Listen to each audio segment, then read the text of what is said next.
The dot product is another operation on two vectors. We have seen adding and subtracting. This one will give us some information that's very practical later. The dot product of u and v, written u dot v, is the product of u1 v1 plus the product of u2 v2. If you move up to a point in space or a vector in space, it's still the product of each set of components added up. Example, let vector u, v, and w be written as follows. Well, first we're going to calculate u dot v. 2 times 5 plus negative 2 times 8. 10 minus 16 is negative 6, and there's your dot product. U dot v times w. From part A, u dot v is negative 6, times each part of vector w is 24, and negative 18. U dotted with 2v. If you double the length of vector v, you get 10, 16. That's one way you could tackle that, and then you dot product u with the doubles. So 2 times 10 would be 20, negative 2 times 16 would be negative 32, etc. You would end up getting negative 12. This is a property of dot product. If you have a scalar in the dot product, you can bring it out and do the dot product separately. So there's more than one way to do it, but I just wanted to illustrate that a scalar and a dot product can be brought out. U dot v is negative 6. 2 times negative 6 is negative 12. The magnitude of w is the same as w dotted with itself. Negative 4 squared is 16. 3 squared is 9. 16 plus 9 is 25. Theorem: if theta is the angle between two non-zero vectors u and v, and theta is somewhere between 0 and pi radians in measure, then cosine of theta is equal to the dot product over the product of magnitudes for each vector. An alternate form of this would be the dot product is equal to the magnitude of each vector multiplied with the cosine of the angle between the vectors. So if you're looking for the angle, use this one. If you know the angle, use this one. Two vectors are orthogonal or perpendicular to one another when their dot product equals 0. Here's an illustration of using that alternate dot product form. If we know the lengths of vectors u and v, and the angle between them is pi over 4, then we can calculate the dot product by 10 times 7 times cosine of the angle between. Cosine of pi over 4 is square root of 2 over 2. 10 times 7 is 70.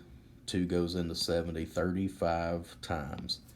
So this is your dot product for u and v using the alternate form. For vectors u, v, and w in space, and z, I forgot about z here. These are all in 3-dimension space. Find the angle between each pair of vectors. So between u and v, we can calculate cosine of theta as the dot product of u and v over the length of u times the length of v. Dot product, 3 times negative 4 plus negative 1 times 0 plus 2 times 2, that's negative 8. The length of u is 3 squared plus negative 1 squared plus 2 squared, totaled up, that's 14. Square root of 14 is the magnitude of u. Negative 4 squared plus 0 squared plus 2 squared is 20, so square root of 20 is the length of v. Get your calculator. Be very careful entering this. You will get approximately negative 0.4781. Carry out some distance on here. 4 to 5 decimal places will help you retain accuracy. Theta is cosine inverse of that decimal we just calculated, which if you're in degree mode will be a little over 118 degrees. In radian mode, you should get 2.069. When entering these on WebAssign, be very careful. If you're asked to do degrees, of course you'd want to put this one in. If there's no specification, you may want to default to radians. The next one, let's look at the angle between U and W. So let's set it up. The dot product of U and W is 3 times 1 plus -1 times -1 plus 2 times -2. This totals up to 0. Now we can cheat off part A. The magnitude of U is still square root of 14. The magnitude of W is 1 squared plus -1 squared plus -2 squared, all under the radical, which is square root of 6. When 0 is your numerator, the fraction is 0 over all. Cosine inverse of 0 is 90 degrees, or pi over 2 radians. And that one's easy. You can get it from your unit circle. U and W are orthogonal because their dot product is 0. They have a 90-degree angle between them. V and Z, the dot product of V and Z is -4 times 2 plus 0 times 0 plus 2 times -1. That works out to -10. The magnitude of V, we can steal that from up here. We had to calculate magnitude of V, that's square root of 20. The magnitude of Z, we haven't calculated that yet. That's okay. 2 squared plus 0 squared plus -1 squared, that's 5 under the radical. That's square root of 100, which is 10. -10 over 10 is -1. And cosine inverse of -1 is 180 degrees. So those two vectors are parallel. They run in opposite direction. And in fact, V is twice as long as Z, but in the opposite direction. Consider vector V, and I drew it in green. It comes out into space, like it almost comes out of your screen towards you. I put this little red and black X as the point directly underneath the terminal part. But there are different angles. You've got an X, Y, and Z axis, and where this vector comes out, again, think of it as coming out towards you on your screen. The angle between the vector and the x-axis is alpha. The angle between the y-axis and the vector is beta. And then gamma is the angle between the vector and the z-axis. Gamma is written a little bit differently. I've just always written it as like an upside down ribbon. So if you look in your e-text, it looks a little bit like a curvy lowercase y, but this is just the way I've always drawn it. These three definitions are called direction cosines, and they will add up, once squared, they will add up to 1. Example, find the direction cosines and angles for the vector 2i plus 3j plus 4k. So that would be positive 2 in the x direction, positive 3 in the y direction, and then up 4 units in the z direction. So this would be another case of a vector that's coming out of your screen towards you. First, let's get the magnitude. 2 squared plus 3 squared plus 4 squared is 29. So your magnitude is square root of 29. That's the length of that vector. Now, the angle between the vector and the x-axis, you take the first, and that's what this v sub 1 is, that you take the first component of v, which is 2, over the length, cosine inverse that. If you're in degree mode, your calculator will give you the angle from the x-axis to your vector. Cosine of beta is the second component, 3, over the length of the vector. Cosine inverse 3 over square root of 29 will give you a little bit over 56 degrees. That's the angle from the y-axis or plane up to the vector. And then cosine of gamma is the third component, 4 over the length. Cosine inverse is 42 degrees. If you were to take all of these direction cosines, square them up, add them together, you do get 1. Let u and v be non-zero vectors, and let u be the addition of w1 plus w2, where w is parallel to v and w2 is orthogonal to v.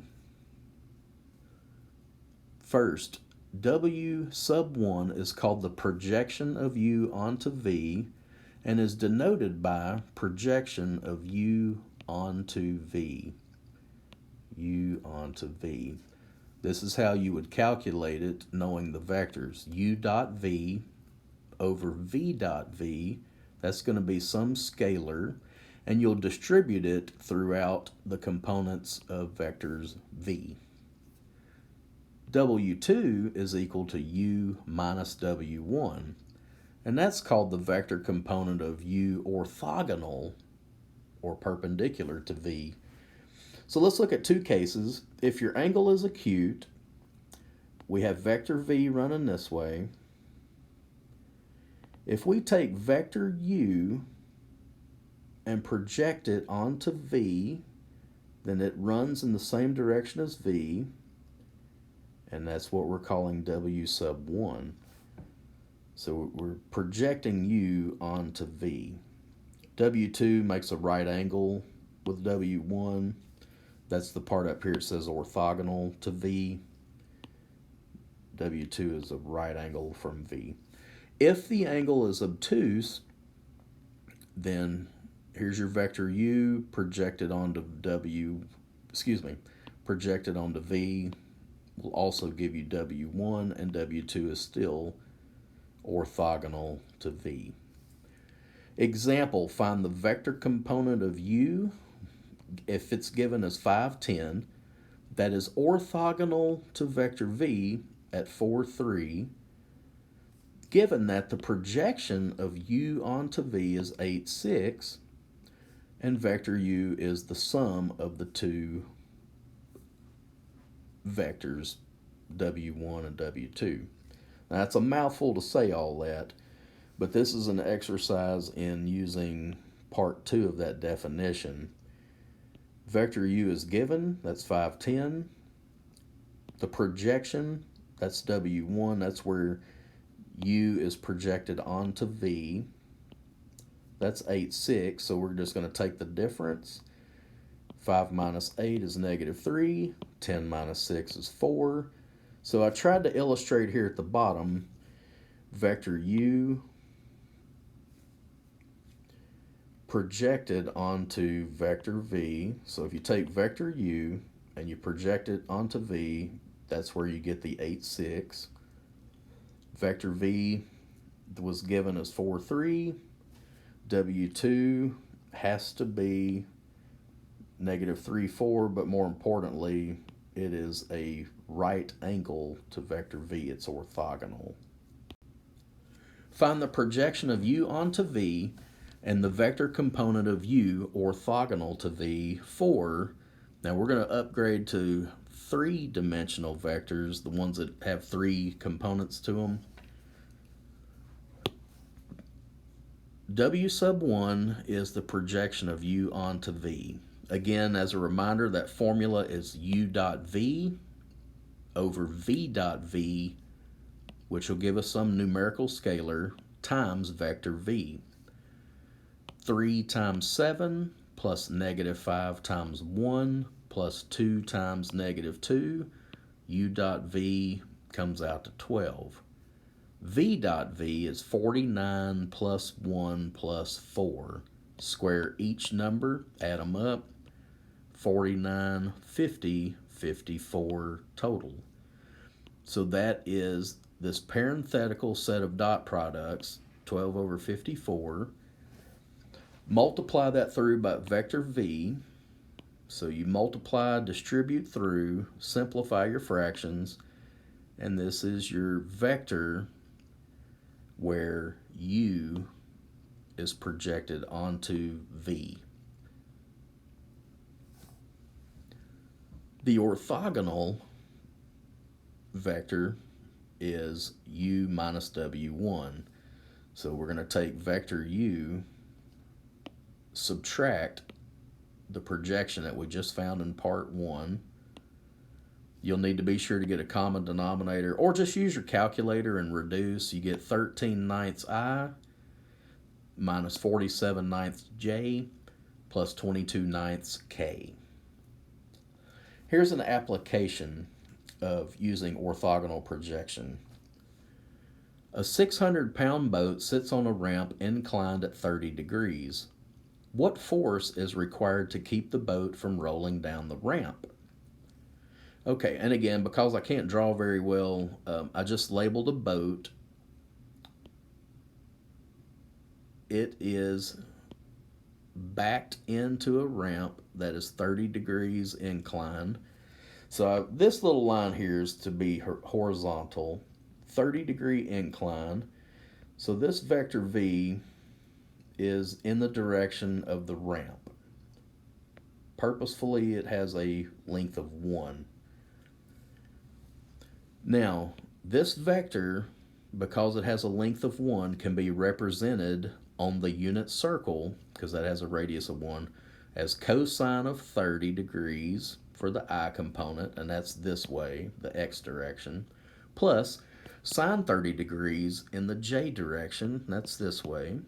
So you have your X and Y, where the boat is at, on the unit length would have this component form. Because cosine of 30 degrees is square root of 3 over 2 from your unit circle, sine of 30 degrees is 1/2. Now let's remember that, we're going to need it. This V1, because the boat, gravity is pulling it down, it has a weight in a negative direction, gravity pulling down, of negative 600 J.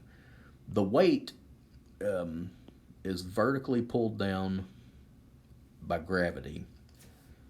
Now, W1, that's the force that it's going to take. Like, say your boat is hitched to your truck, or for some reason you're left holding a rope. We've got to find out this magnitude, because the boat's going to be trying to naturally go down the ramp with the help of gravity. All right, long story short, that force, that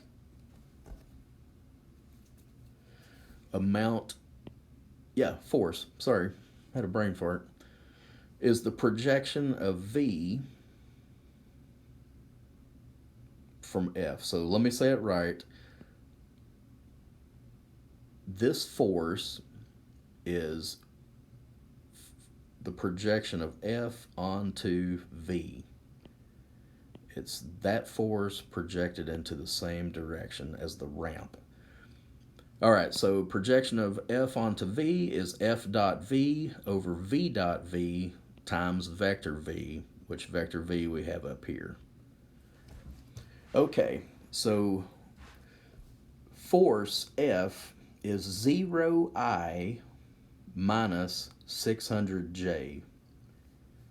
0I times square root of 3 over 2. Those are both the I parts. So 0 times square root of 3 over 2, that's 0. Negative 600 times 1/2, we're multiplying the J's. Negative 600 times 1/2 is negative 300. Now you notice this V dot V went away.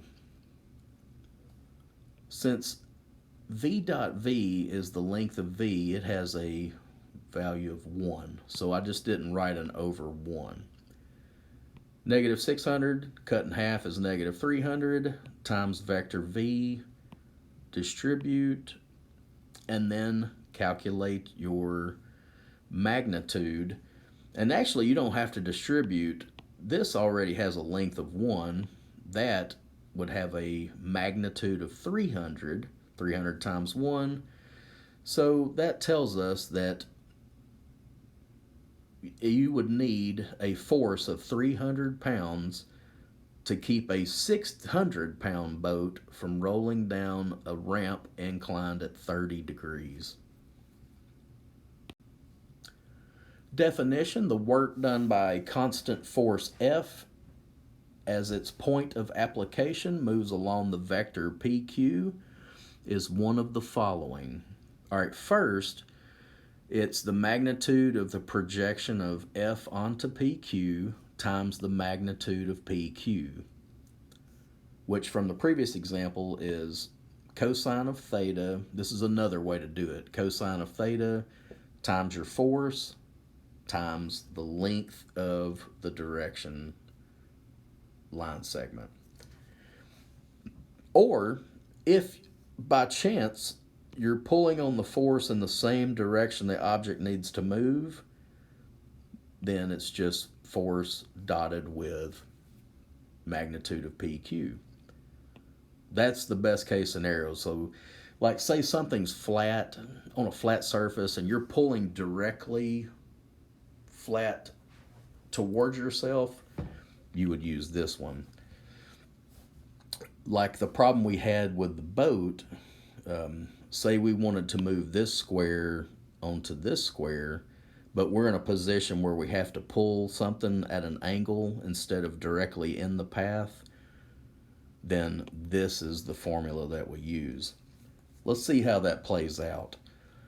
To close a sliding door, a person pulls on a rope with a constant force of 50 pounds at a constant angle of 60 degrees. Find the work done in moving this door, and I just drew a square door. We're going to have to move it 12 feet. So from P to Q is 12 feet to its closed position. Okay, so we're pulling at an angle of 60 degrees with a force of 50 pounds. Ultimately, the path of the door is horizontal. So think of it as shutting a barn door, pulling a rope, but the barn door goes directly horizontal. We're going to have to project that force onto this path. And that's precisely what this term means. Pulling on the rope with 50 pounds at an angle of 60 degrees, our projection of force onto path is cosine of 60 degrees times the force at which we're pulling. That's this part up here on number 1. Cosine of your angle times the amount of force. Cosine of 60 degrees is 1/2. We're pulling with 50 pounds of force. This term, magnitude of PQ, is how far that object has to move. Well, it's going to take 12 feet to get the barn door closed, so that's why we're multiplying by 12. 1/2 times 50 is 25, times 12 is 300. So the work done to close this door 12 feet at this angle with that amount of force is going to require 300 foot-pounds of work. I hope this video helps out. I know this one was pretty long, but the section's got a lot of different parts to it. Reach out by email, phone, or office hours if you have any trouble working these out. And there will be more videos coming, and I look forward to trying to help you out.